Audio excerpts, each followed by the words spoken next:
RotoGrinders? Chris Gimino here with Dan Gaspar for the Ownership Report, week number 2 in the National Football League for DFS purposes. Dan, it's going to be a very, very interesting week here because it's a lot different than week number 1. The structure on a site like DraftKings is extremely, I would call it efficiently priced. On FanDuel, not so much. And on Yahoo, of course, it's usually not that efficiently priced, but there's always some considerations that vary from week to week. And Dan, looking at what's going on in week number 2 here, it's going to be quite a challenge to build a unique lineup if you want to play the chalk stacks. Yeah, so week 1, I kind of sarcastically was like, oh, this week kind of stinks. We have too many cheap wide receiver options. And the build was fairly obvious, but I do feel like there were plenty of ways to get different, just stack Kansas City. Who would have guessed? Right. But this week is different in the matter that, like, I still think the chalk build is obvious, but it's a little bit harder to get off of because some of these plays are just like tremendous plays. Like you said, it's efficiently priced. I would go as far as saying perhaps a little bit mispriced on some of these Dallas receivers that are going to really soar the ownership up. So it's a little bit different from last week, but kind of equally is meh for me, I guess, in terms of trying to figure out what to do different. There's no Marquez Callaway to blow up your lineup this week at 3,400. We're looking at last week's ownership projections versus the actual ownership. Pretty good correlation on our ownership projections last week. But as just talking about the way things are different build-wise, you're not going to see Christian McCaffrey up here in the 20% range because you don't have your Callaways and Kyle Pitts to structure builds. There's no Elijah Moore that people thought was going to be another bust, speaking of last week. No cheap defense that everyone's going to play. It's just really going to be spread out a lot more across the various lineups. Just some other interesting notes from last week. Guys like Tannehill and AJ Brown, they're not going to get as much ownership this week because they were pretty highly owned and busted. You had someone like Najee Harris, interestingly enough, did squat, but he's going to be the chalk this week. And that's just all because of how closely people are following projections and seeing how much he actually played and was on the field last week. People are sort of over, there's some degree of recency bias, Tuttle, but I would say by and large, the days of just avoid whoever scored last week are over, right? I mean, people are going to be more savvy than that when they decide who they're going to play. Yeah, it's honestly a huge shift from where we were at years ago. Like you said, Najee Harris projecting as chalk. I think that's accurate. I also wanted to touch on, you mentioned no Marquez Callaway this week to sync your lineups. That's unfortunate because I think we identified him, I think, as a fairly easy GPP fade for reasons why we saw last week. And I alluded to it earlier. We don't have a guy like that this week. Like the guys that are projecting as chalk are seemingly solid options. You mentioned Kansas City. We thought Mahomes was going to be pretty popular. He only ended up at like 9%. So, ultimately that's what we're trying to find here on the ownership report is some guys, maybe towards the end of the show, we'll go over a couple of guys that we like. Lower ownership than their chance of probably reaching their GPP winning expectation. Let's talk about quarterback on DraftKings a little bit more, where I have Dak Prescott as the top owned quarterback right now. I think if you wanted to interchange that thought with Justin Herbert right now, as far as who could be the top owned guy at QB, by all means, that game is going to be very popular. It's a question of, which construction are people going to like better? Are they going to want to pay down at the tight end position, which would probably favor more of a Herbert in a double stack? Or if you wanted to maybe punt with like a Cedric Wilson in tournaments, maybe you'll see more Dak Prescott out there. But ultimately, I think these are the top 2 guys. Yeah, completely agree. They're the top 2 guys. And we've been messaging back and forth a little bit, and you're trying to figure out like who's going to be the highest owned of the 2 and where are they exactly going to come in. And I don't know. You mentioned that Dak has the guys that are easier or more obvious to pair him with on DraftKings specifically. I agree with that. And then on FanDuel, it's a little bit different where Mike Williams is super cheap on FanDuel. And so I think pretty easily these 2 are going to be the highest owned options, which will then make everybody else pretty low owned. I do not think you have to worry about ownership of any quarterback after these 2 guys, basically. Yeah, and I think that's where when we start to talk about ownership differently these days, we should be really thinking about the ownership of not just the stack, the ownership of Herbert plus Williams plus Keenan Allen, but then, probably who's going to get brought back, and then what salary does that leave on the table, and what does the rest of the build look like? I mean, I think you're really starting to get a more holistic approach these days as far as when we consider ownership. What does the total lineup ownership look like? And I think you're going to be in a struggle if you go ahead and put someone like Dak in the lineup, and then you want to right away put both CeeDee Lamb and Amari Cooper. Well, that's going to start leading you down a path to a very, very consistent build with a lot of other people. And I think that that's where we have to talk about, like, what is that we're going to do with the rest of our lineup that is going to try to keep that lineup's general ownership down, because you don't want to find yourself in a situation where you've got Najee Harris and Chris Carson in that lineup as well, and then you're really going to be you're basically shooting for the nuts there, and it's probably not going to be the nuts. Would you agree with that? Yeah, 100%. And the other thing to think about here when constructing lineups is, total overall ownership too, like you mentioned, and a way to kind of figure this out, right? So these guys are both playing in the late game. And so I know Drew Dinkmeyer talks a lot about optionality, and the idea behind it is you're going to go a little bit more contrarian. So if you're playing these two guys in your main lineup, main tournament lineups, you have some sort of stacks here with these guys.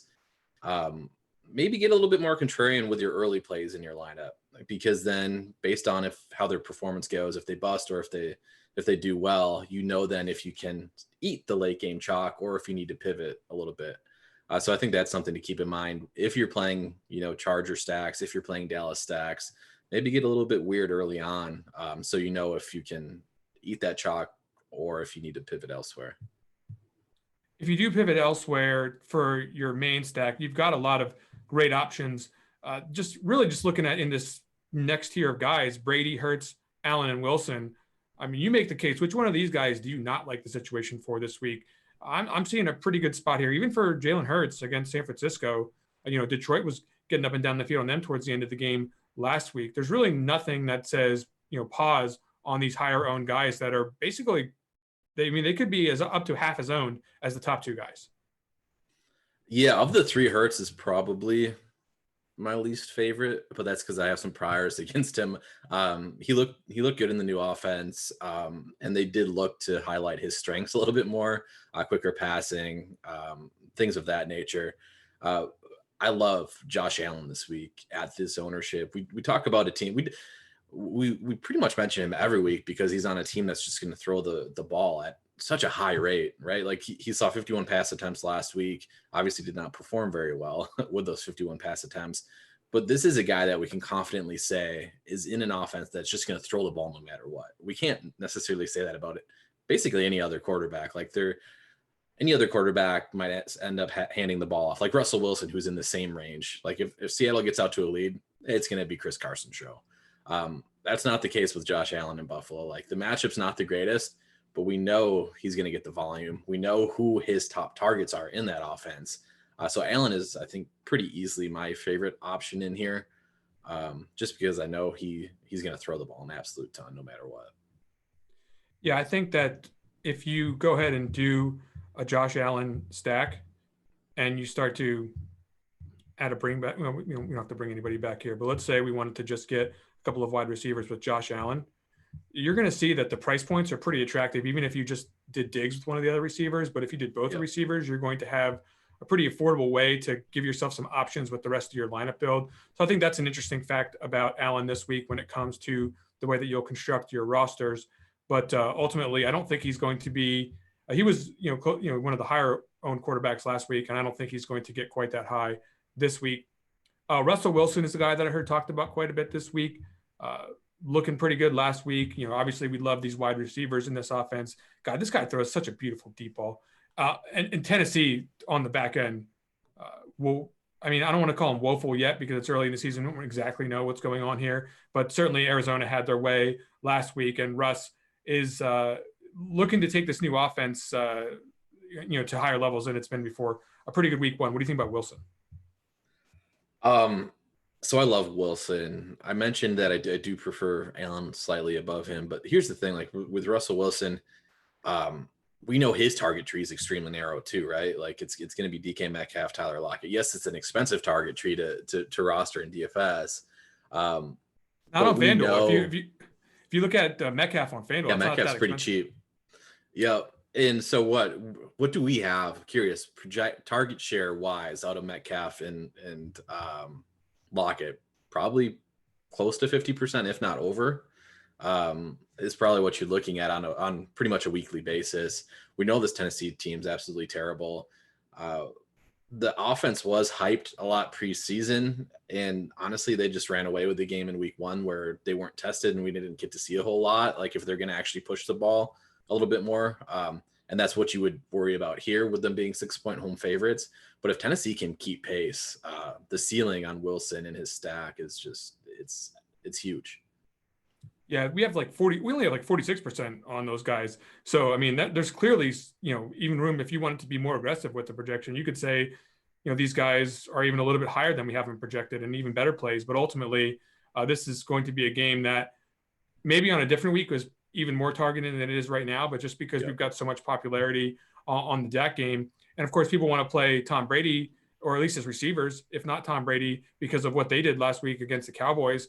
So, there's a lot of good options here at the top. And then, Kyler Murray, after what he did last week at 8.2, the price point kind of takes him a little bit farther down the board here.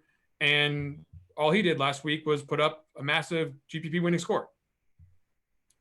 Yeah, so that's the other game. So you mentioned it when you said there are so many games with totals over 50 points this week. Like any other week, some of these games would just have absolutely massive ownership, and we're just not going to see it.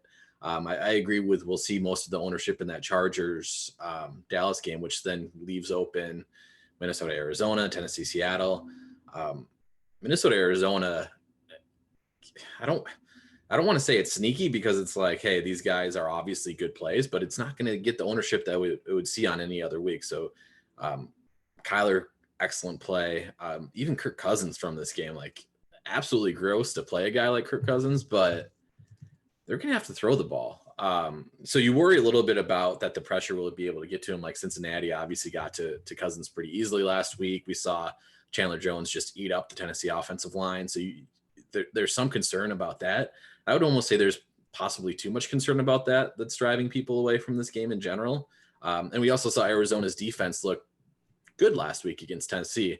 So I think those factors will drive specifically Minnesota's ownership down significantly. Justin Jefferson, Adam Thielen, even though Thielen had a good game last week, we'll see his ownership driven down. So I do like this game. I think we'll probably, of the 3 late games that we've talked about so far, I think this might end up being the lowest owned game, which makes it an absolutely great game to target for sure. Should be a fun late slate, by the way, if you're playing multiple slates this week, and certainly Kyler is going to be part and parcel to that. Guys, let's take care of some business real quick. Like and subscribe to RG here. If you're watching on YouTube, go ahead and smash that like button, and check out RotoGrinders.com for the strategy shows that we're going to do each and every week. DraftKings and FanDuel, we're covering it all. All the shows give you free daily fantasy sports advice, picks, live chat, and the like. So, please give us a hand here. Go ahead and like and subscribe. Also, subscribe to the podcast feed. There's lots of great shows on there, including plenty with Dan Gaspar throughout the year, not just for football, but baseball, basketball. We've got it all covered on the podcast feed. The RG Daily Fantasy Football feed is also great for just NFL information. Go ahead and subscribe to that as well. All right, let's talk running backs, Tuttle, because this week, we would like to get to Christian McCaffrey every week. That's more of a cash game discussion, but this week, you can certainly play McCaffrey, 9.9. That's a pretty hefty price tag for him. But it looks like the mid-range is where most of the ownership is going to start to gravitate towards. You got Najee Harris, who was on the field, as I mentioned before, 100% of snaps last week. We're playing the Raiders. All of a sudden, we've got people ignoring the 5.9 fantasy points from last week and go ahead and getting Najee in the lineup. Personally, I'm going to play him. I'm going to play him quite a bit. I don't know exactly how much it will be compared to the 23% own that I currently have projected on DraftKings, but I'm with the field here. I think that it's generally the right move to gravitate back here. How are you treating him in tournaments? Because it's a big deal. So my initial builds, I do still have a decent amount of them. I think he's a good play overall, which is obviously why he's projecting his high ownership. It's just when you get these guys that are on the field for 100% of the offensive snaps, like a guy that's going to get 20 touches, that's a scary fade. We saw it last week, obviously worked out not playing Harris.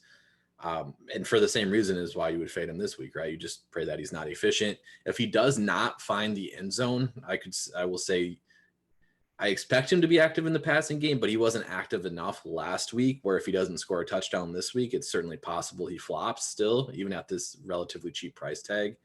So I'll have some of him, but I do think there are enough reasons to, even if the reason is just to get a different lineup construction, I think that's good enough to look at other builds with some of those high priced running backs that you mentioned. That's where I don't know whether or not I'm going to take a strong position above or below the 23%. All I know is that I'm not going to be full fading this guy with the kind of usage that he have. And knowing what I know about what teams, you saw Tyson Williams last week, right, Tuttle? Yeah. I mean, Tyson Williams is a bona fide jabroni. You can write that down. I called him Travis Fulgham 2021. So go ahead and just write down Tyson Williams, not good. Najee Harris, actually good. Even if the Steelers offensive line stinks, I still expect that the Raiders can get run on here, and I do like Najee quite a bit in all formats. We'll talk about Chris Carson because we like the Seahawks, right? We like Russell Wilson. How are we going to deal with this particularly popular player? Because I think at 19%, there's actually a little bit of room to the upside on that ownership, and it's for good reason. It's because he fits a lot of builds, but also, there's certainly plenty of fantasy upside here, right? Yeah, there is. And again, there's like Seattle 6-point home favorite. So we definitely have a scenario here where they get out to a lead and they're just grinding Carson second half. And we saw last year too, Carson does have he saw an increase in his receiving workload. So he's a decent pass catcher. He'll get some volume there. It is a fairly similar story to Harris here though. And one thing I want to mention with Harris and Carson is if I'm not playing these guys in the lineup, I'm not doing so I can play like a Zeke Elliott or someone at the exact same price point, right? Like I do not want to bet on Zeke Elliott to outscore these guys. What I want to bet on is if I'm fading Harris or Carson, I'm betting on my different lineup construction to come together as a whole to beat the chalk lineup construction. So if I'm fading these guys, it's to go either cheaper at running back or to go more expensive like we talked about. And I think that's an important point to bring up. That's a good segue. Zeke was somebody that I didn't think would be particularly high owned earlier in the week. And as the week has gone on, it seems pretty clear that he is going to be pretty popular.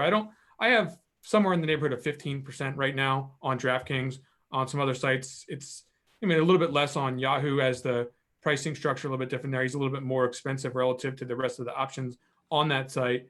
But where do you see Zeke landing popularity wise? Is the roster rate going to be in this mid-teens level as I have it, or is this maybe a little bit of an overproject? So my initial reaction was it's an overproject. Just because of the other guys in his price range, right? Like I think they'll eat up a decent amount of the ownership that we see here. So I think it's probably a slight overproject, especially because I don't think people will pair him with the receivers, right? So we know CeeDee Lamb's going to be high owned. We know Amari Cooper is going to be high owned. It's unlikely that we see a team construction, or it's certainly be much lower owned, where we see like a Dak, Zeke, and CeeDee Lamb, which is something to consider when creating your lineups. But I do think it's probably a slight overproject. But at the same time, it's so weird to see Zeke at a 6,200 price tag and be like, okay, he's not a lock. Right. I do think it'll be closer to, over 10%, I guess is really where I'm quite sure it's going to be. 15%, just looking at it again as we do this show, it looks like it may, like you mentioned some good reasons why he might not appear in those stacked lineups and unstacked lineups. I still think you could see him used quite a bit, but at any rate, he is part of that mid-tier category that we're trying to maybe make sure we're not falling into the trap of making too many mid-tier balanced builds if we're making a diverse set of lineups to try to span the leaderboard.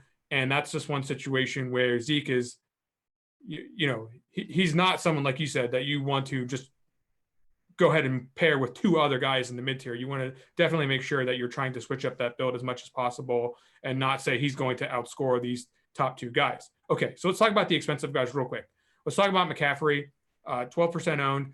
This is probably going to be a good tournament play, right? Like I don't see his ownership on DraftKings specifically getting high. Maybe on FanDuel it gets up there, but it certainly seems like a situation where 9 and 100 is too much of a price to pay, not going to be the popular build. Yep, good tournament play. Like you said, it's not going to be the popular build just because, it's not week one where we have 5 3K receivers that are standing out as decent options. We have a couple okay 3-ish K receivers this week. So it will not be a popular play. Good tournament build, or a good tournament option, and across from him, then you can play them together. Like we typically say, hey, don't play 2 running backs on the same in the same game against each other on the same lineup. You can throw that out the window with Kamara and McCaffrey. They do so much for the respective teams that you can 100% play them in the same lineup. And speaking to Kamara specifically, saw an expanded role in week 1. We think Jones Jr. is going to see, the backup work. And heading into the first week, we were kind of like, what's it going to be? Is it going to be at the same level Latavius Murray was playing backup in the last couple of seasons? And from what we can gather, I think it's going to be less. So we're looking at probably a larger rush share for Kamara, probably a fairly similar target shares as what we saw in previous years. But even just that added rush share, I don't think he's going to get taken out at the goal line or anything like that. That was somewhat of a worry with Murray. There's still Taysom Hill there to be a nuisance, but regardless, I would say to higher touchdown equity this year for Kamara than what we've seen at previous seasons. So I like both of these high-priced running backs in this game, and I think you can play them in the same lineup. Somebody like an Eckler or a Darrell Henderson, they're certainly going to be popular options this week. Henderson, if you talked about him prior to his rookie season, right? Everyone was all over this guy. They were just salivating. Can't wait to see what Darrell Henderson does in the NFL. Then Sean McVay got a hold of him. They basically didn't use him for a couple of years. Now all of a sudden he's got all the opportunity, and people just kind of don't want to play him at 5,700. Is this a mistake? He got all the work last week. So I still think there is the thought or idea, and I'm not sure it's right, that Sony Michel is going to see a larger workload than he saw in the first week. Like I still think there's a thought out there that Michel's still learning the playbook. He's new to the team. His role will expand as the season progresses. And I think that's driving his ownership down. Otherwise, like on a normal slate, we see a 5,700 guy running back for the Rams at 11%. Like you just would smash the over. But I still think there's the thought in people's minds, mine included, honestly, that Michel does see a little bit bigger of a role. The question is, how big of a role would Michel need to see to really devalue Henderson at 5,700? Yeah, so we baked some of that into the projections. We're still liking what we see here with him from a play projection standpoint. The ownership is not out of control, so I think that he fits in pretty well, barring any sudden change in how popular he is going to be. Tuttle, we can't play some of these stud guys this week in DFS, but if you go over to Thrive Fantasy, if you go prop up on Thrive Fantasy this football season, you're going to be able to play on a daily fantasy and esports app for player props. And you can eliminate the countless hours of research focusing on guys like Marquez Callaway and guys we wasted our time on last week, and focus on just the top tier athletes that have the biggest impact on the game, like your Christian McCaffreys. Choose 10 out of 20 available players that they have to build a lineup of props. Each prop's going to be assigned a value for both the over and the under based on how likely it is to hit. Most of the props are going to rack up the most points with those props, and you can win your share of the prize money. Use promo code GRINDERS when you go over, Tuttle. I want you to do that right now, as a matter of fact. Sign up today, and you'll get 100% on your instant first deposit. So up to $250, you can get that free over at Thrive Fantasy. They're going to do a 50K guaranteed. Last week they did 100K, so you missed out on that. But get over there for the 50K. Somebody who listened to one of our shows went ahead and won that contest for 20K. So congrats to them. Anyway, get to the Thrive Fantasy website, download the app on your phone or on the Play Store, and www.thrivefantasy.com is where you can find that. Sign up and prop today. All right, let's get over to the wide receiver position and talk about the chalk guys. This is a little bit different than last week. Like we said, we don't have a cheap guy up top. We've got Amari Cooper heading up the ownership projections this week. CeeDee Lamb also very high up here. By the way, who do you think is going to be more popular of those two? I think that's a toss-up. Yeah, I think that's a toss-up as well. because Cooper Kupp jumps out in the low 6Ks. And I think I've seen quite a decent amount of questions. Do you want Amari Cooper or Keenan Allen? They're the same price point, right? 200 difference between the two.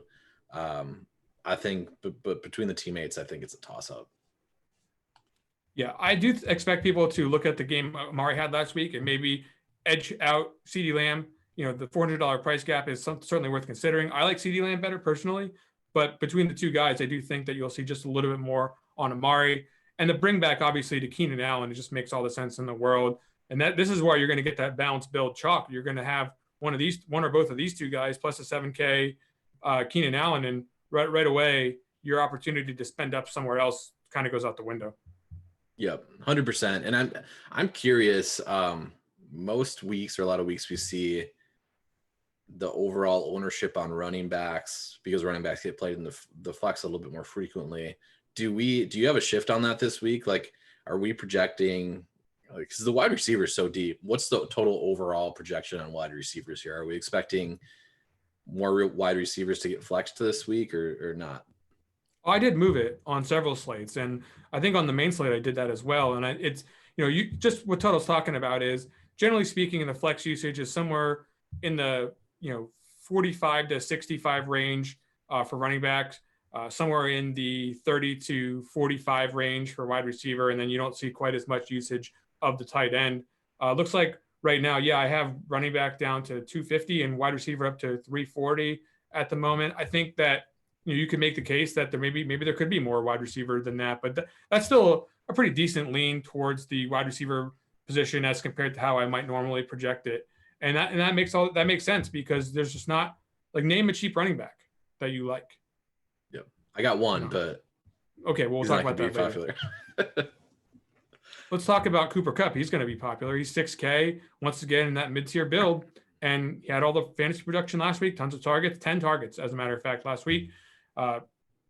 Everyone's thinking that Matthew Stafford in this offense is going to elevate the play of the wide receivers as compared to what Jared Goff was able to do. Discuss that. How do you feel about playing chalk Cooper Kupp? I'm mostly okay with it. So the thing is, every week we get these guys that are on primetime games. The sites are too eager to release salaries super early, and we kind of get some mispricings. This is one of those mispricings from Cooper Kupp. I don't know why Amari Cooper and CeeDee Lamb are as cheap as they are. That's a different story. But chalk Cooper Kupp, especially on DraftKings where you get the full PPR, is fine to me. He's shown such a floor in the past with Jared Goff. Typically the pivot off of him would be Robert Woods, though. And the thing with Robert Woods, he was out. Van Jefferson ran more routes than Robert Woods in week 1. So it's usually if you think Kupp's going to be chalked, then you just go and play Robert Woods. And I would not feel comfortable doing that. Woods kind of got there with a late TD last week. And like I said, he wasn't on the field as much as we were previously accustomed to. So I'm not pivoting off of Kupp for Woods in this instance. And I think Kupp is certainly a fine play. Yeah, it's someone that I was on for season long this year. And I was happy to see him start to go off here at 20%. This week, I'm certainly not going to be going out of my way to get way over top of this. There's just so many good options down the board here that I think I would like to maybe try to differentiate a little bit from Kupp more so than the field will do at, approaching that 20% mark. Now, Chris Godwin, Stephon Diggs, to a lesser extent Diggs, I'll say, but Jamar Chase and DeAndre Hopkins, 3 of these 4 guys were guys that really stood out last week. Diggs stood out all last year. I think these are the next 4 guys in terms of popularity. Let's talk about Godwin, though. There's pretty good receivers on this team. Are you really going to want to roster among those 3 the guy who has the highest own percent? I mean, certainly everyone is deserving of their share amongst your diverse set if you're on the Buccaneers this week. But what I'm trying to say is if you could only choose one, it would have to be one of the other 2 guys, right? Yeah, for tournaments, 100%. Godwin is easily the quote-unquote safe guy. We know the target share is going to be there for him. The thing is, so you're going to hate this take because it's not a statistically based take. But with some of these veteran quarterbacks, we saw it back with Peyton Manning a decent amount.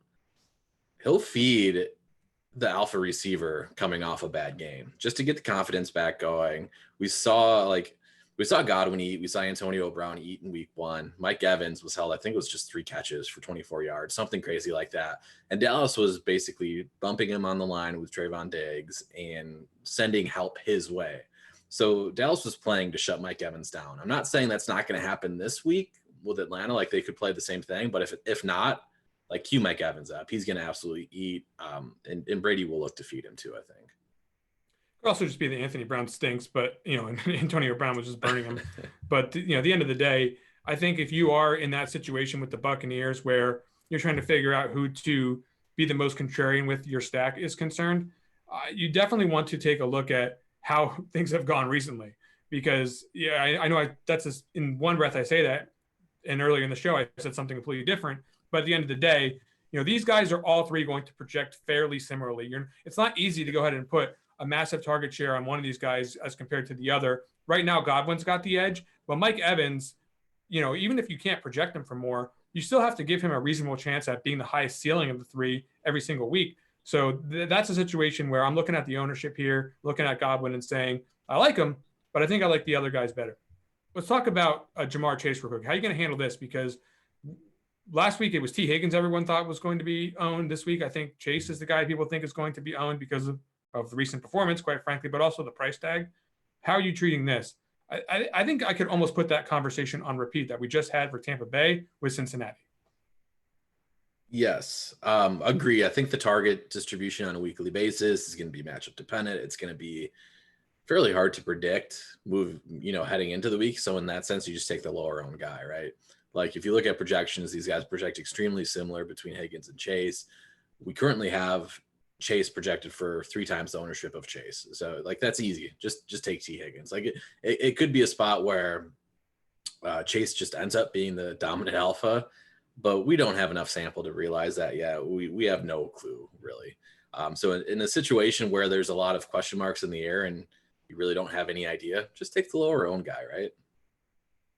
Yeah. And I don't think you can have that same conversation with the Cardinals because Hopkins is just so much better than the other guys.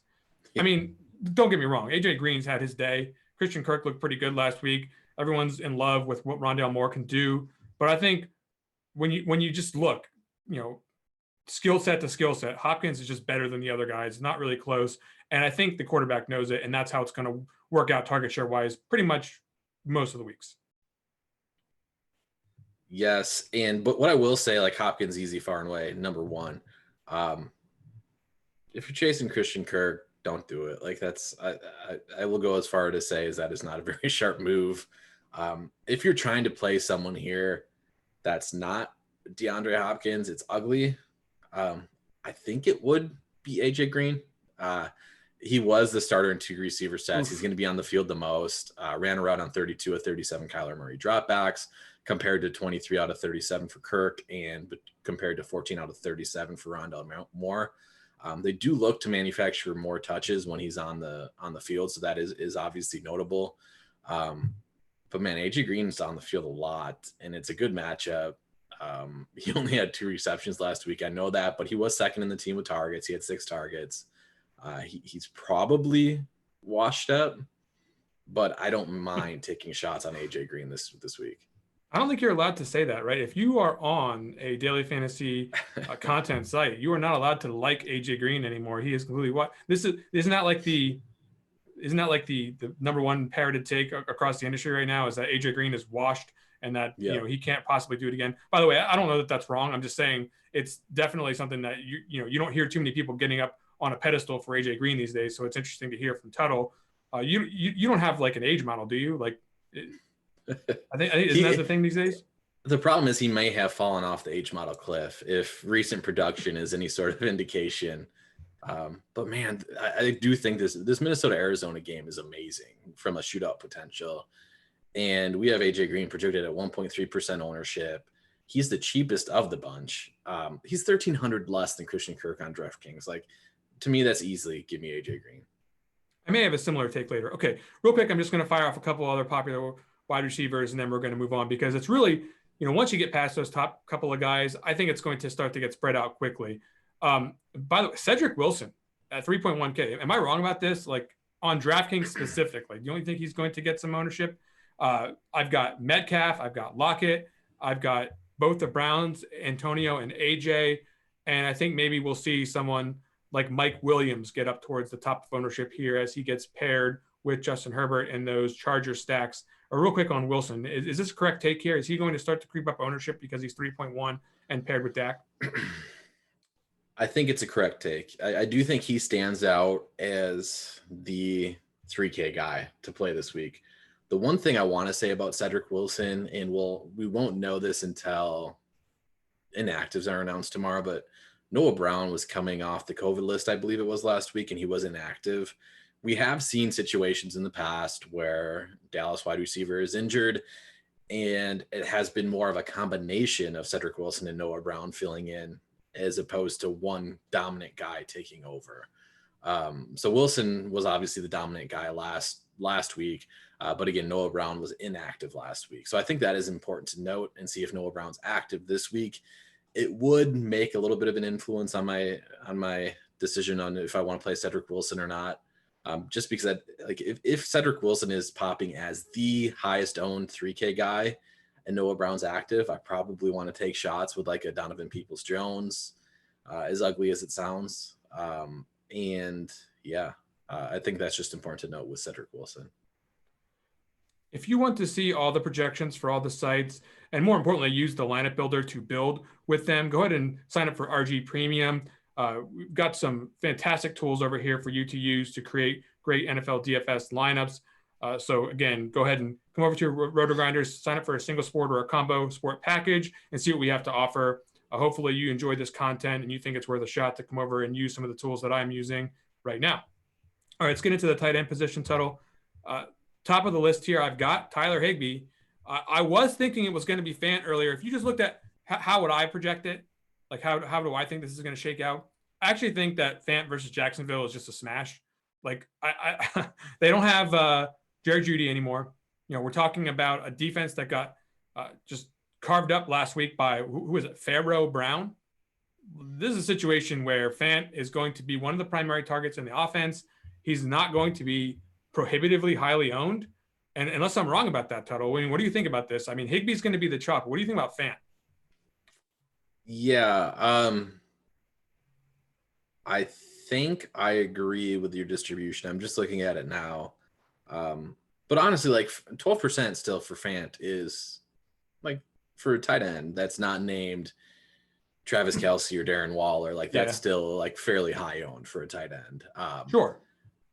So like I agree with your distribution. He's not going to be ultimate chalk. I think he's a good play. I think the Broncos in general, anytime you're going up against a team that has allowed 24 points in 16 straight games, like any offensive weapon from that team is going to be in play.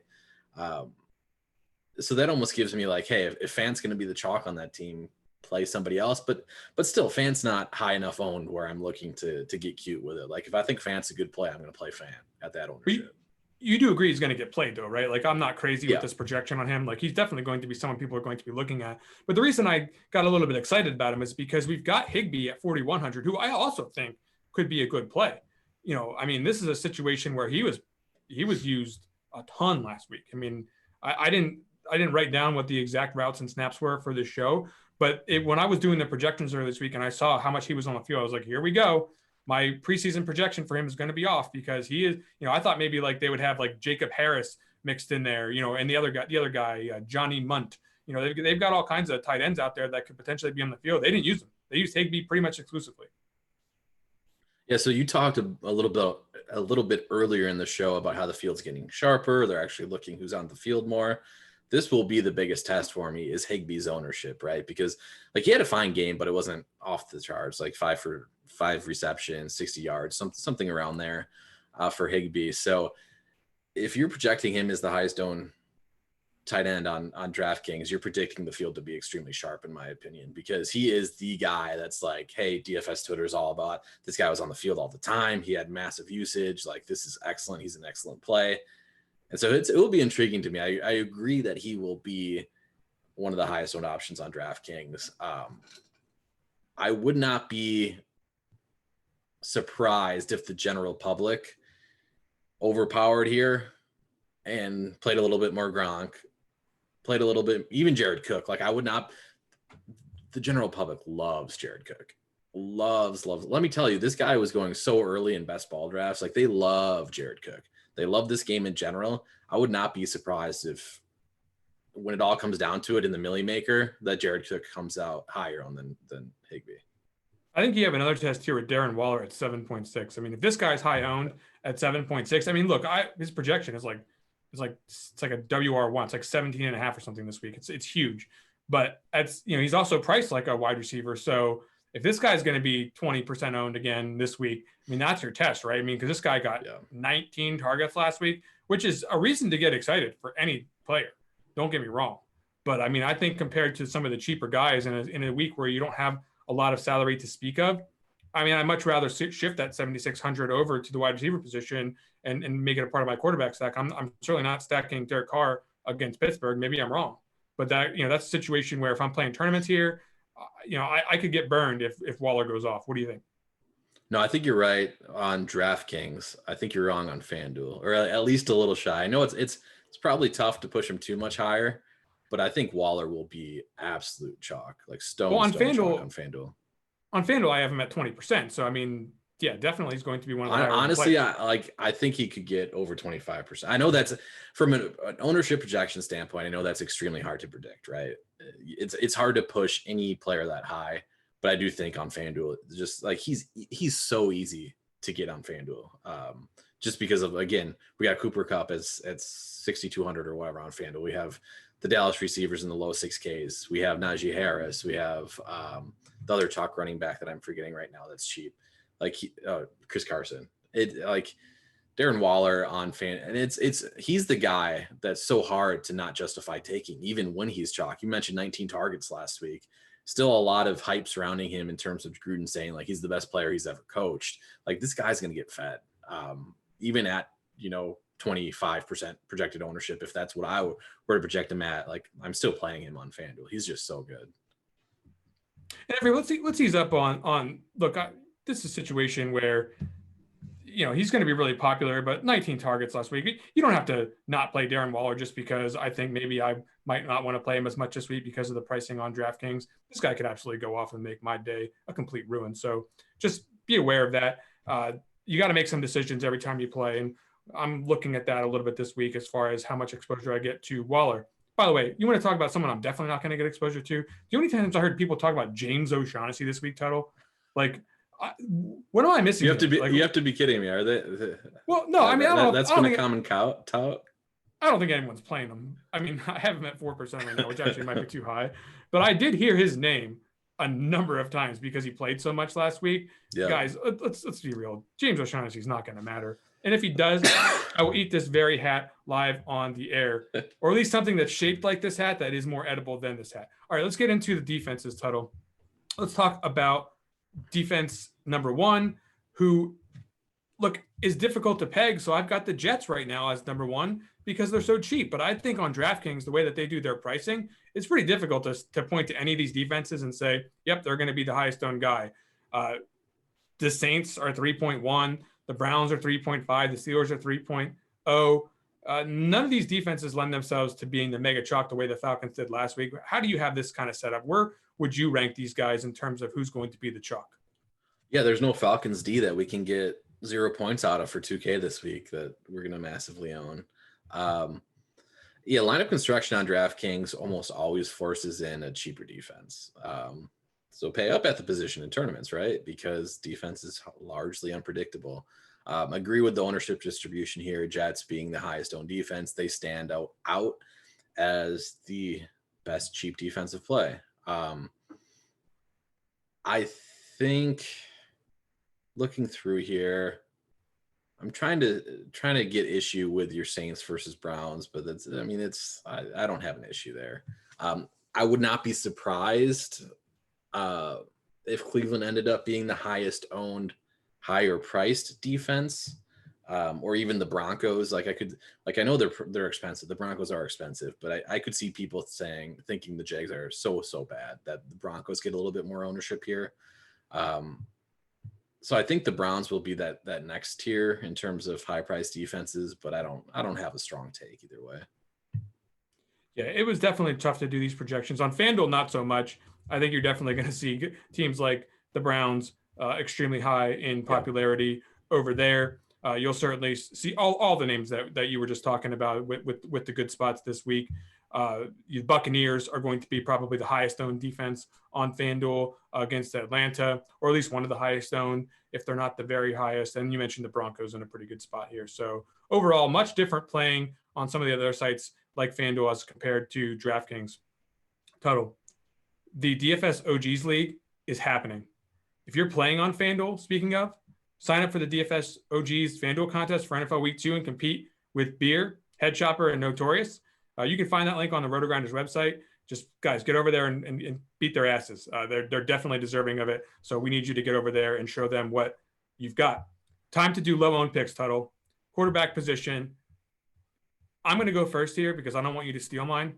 Oh, I'm not going to steal yours. I'll be very, very surprised if I steal yours. The regression monster is due to come for the Tennessee Titans. Maybe we saw it a little bit last week, but it's not going to be every week. This is going to be a game where they're going to have to put up points. And I think we're going to see Tannehill maybe in the 3% range, 3-4%, something like that. You've got pairing options here. You've got bring back options here. And I think when you start to build this lineup, you're going to get a little bit off the beaten path in terms of the way you're constructing your roster. So go ahead and make a couple of teams with Tannehill here. I'm not going to go absolutely insane with this one, but I do like it quite a bit for these large fields. Yeah, see, your take is significantly better than my take. My take, I kind of got suckered into saying earlier in the week on the Swolecast, and I have to double down on it. I have to. The biggest issue with my take here is he is not in a good game environment.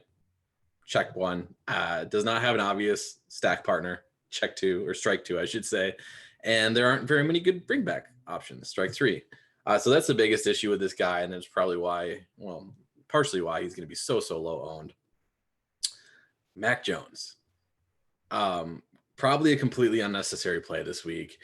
I do not think he has some extraordinary ceiling where you're going to play him. He's going to get 40 points. I do think he can get you 25 to 30 points in this matchup. We have him projected at 1% ownership. So here's the thing. A lot of coaches, ironically, most coaches in the NFL don't actually adjust based on matchups. Bill Belichick does. Like, we know this Jets defense is pretty stout against the run. We saw this Patriots team have 2 fumbles on the ground last week. Bill Belichick hates fumbles. He hates turnovers. This Jets secondary is absolutely terrible. I think Mac Jones has a 300-yard performance in him in this spot, and I think he has 3+ touchdowns in him. I know it's a bad take. I know it's unnecessary, but at 1% ownership, pair him with Nelson Aguilar, hope to get a touchdown out of him. I'm fine with it.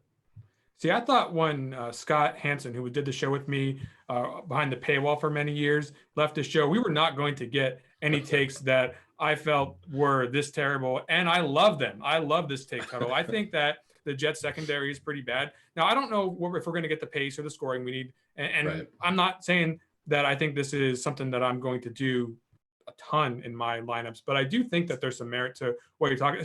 You're talking about the big fields, all right? We're not playing Mac Jones in what do you call it? The 153 max. We're going to play Mac Jones in the Million Maker or some of these, or the Slant or something.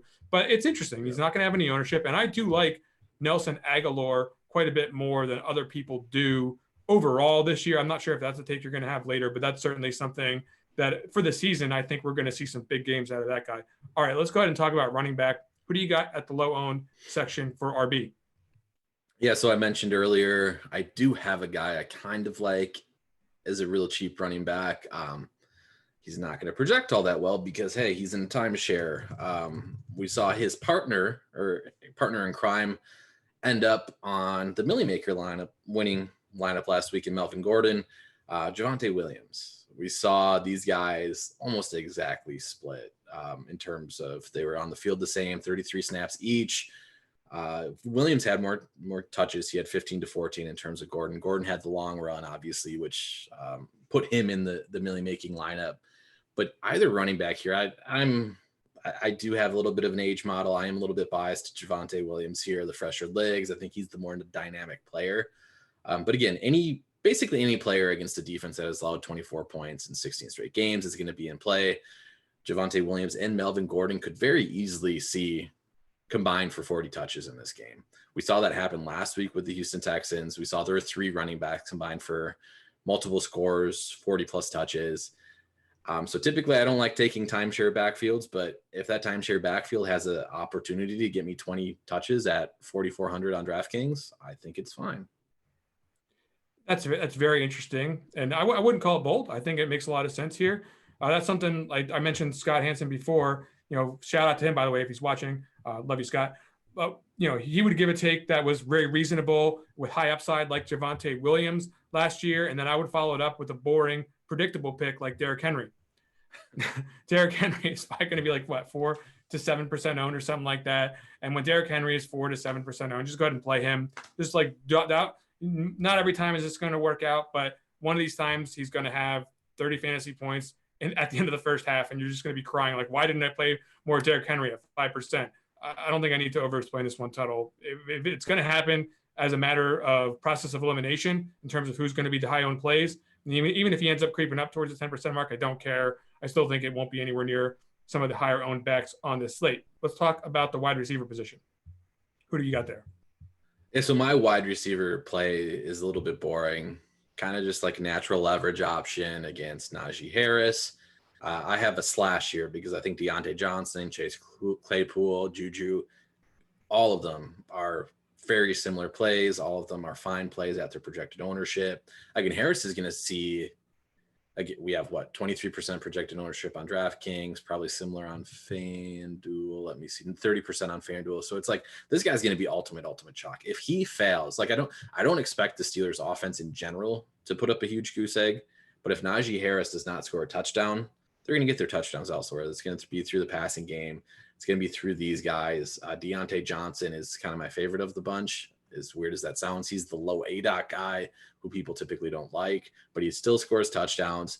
Claypool's the big play guy, so I understand if people want to, go a little bit heavier on Claypool. But I think both these guys are excellent leverage options off of Najee Harris. That makes plenty of sense to me, and I think that's a good, strong take. Now, okay, so there's lots of options at the wide receiver position, and I could probably give more than a few. But we mentioned the situation that's happening with the Denver and Jacksonville game. You look at the props for Teddy Bridgewater, they're not too bad in terms of his passing yards.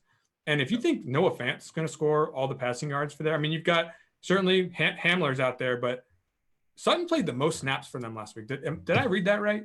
Cortland Sutton, coming off the injury, played the most snaps for the team, and all of a sudden we're putting him out there against a bunch of scraggly, puny-armed jabronis, and now we've got Sutton running around out there with his, basically like real alpha skill set, and he's going to be 3% owned. So you don't necessarily love getting excited about Denver Broncos with Teddy Bridgewater as the quarterback, but look, it's a situation where he's not that expensive, and he's got a pretty good amount of upside here without high ownership. So I think that's the qualification that we're looking for as we try to, get some unique lineups in these large fields.